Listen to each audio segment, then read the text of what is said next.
अखेर आज न्यायालयाने वाल्मिक कराड व त्यांच्या गँगच्या विरुद्ध आज आरोप निश्चित केलेले आहेत. दिनांक 9 डिसेंबर 2024 रोजी संतोष देशमुख यांचा कट करून संगनमताने आरोपींनी खून केला आणि त्याचप्रमाणे यातील काही पुरावा नष्ट करण्याचा प्रयत्न केला. याला कारण म्हणजे वाल्मिक कराड याला जी खंडणी जो मागत होता ती खंडणी अबाडा कंपनीकडनं मिळण्यास अडथळा संतोष देशमुख यांनी केला. याकरिता त्यांचा खून करण्यात आला अशा रीतीचा सरकारतर्फे आम्ही आरोप प्रस्तावित केला. न्यायालयाने आरोप त्याप्रमाणे आज निश्चित केले. एकूण सगळ्या आरोपींच्या विरुद्ध आज निश्चित करून त्याची पुढील तारीख आता 8 जानेवारी ही तारीख ठेवलेली आहे. आजही आरोपींतर्फे पुन्हा हे आरोपी निश्चितची सुनावणी लांबणीवर टाकण्याचा प्रयत्न झाला.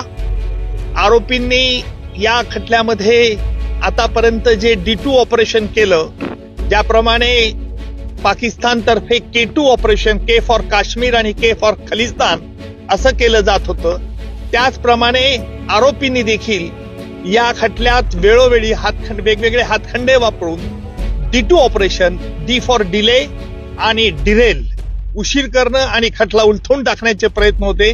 त्याला आज आरोप निश्चित झाल्यामुळे या प्रयत्नांना चाप बसलेला आहे आणि यापुढचं सुनावणी, यापुढे जी 9 तारखेला सुनावणी आहे त्यामध्ये सरकारतर्फे कागदपत्र ज्यांच्यावरती प्रॉसिक्युशन भिस्त ठेवत आहे ती कागदपत्र आरोपीला मान्य आहेत किंवा अमान्य आहे याच्याकरता विचारलं जाईल.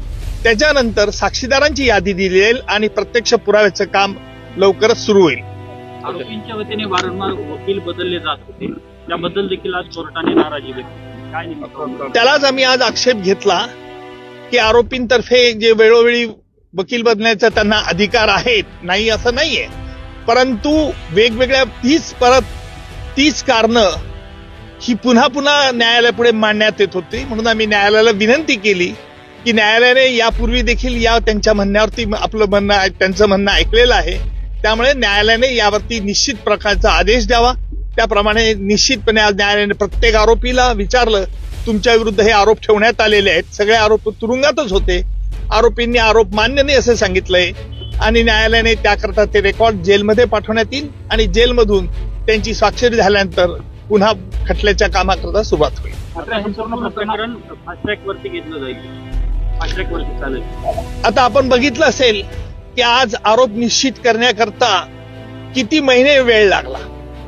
न्यायालयाला वेळ द्यावा लागतो कारण वेगवेगळ्या कायदेशीर बाबी हरकती घेऊन हा खटल्याबद्दल आरोपी लांबवण्याचा प्रयत्न करतात हे स्पष्ट होत होतं, परंतु कायद्यामुळे त्यांना संधी द्यावी लागते आणि म्हणून फास्ट ट्रॅक कोर्ट असो का स्लो ट्रॅक कोर्ट असो, परंतु खटला लवकरात लवकर चालवण्याचा प्रयत्न सरकारतर्फे होईल.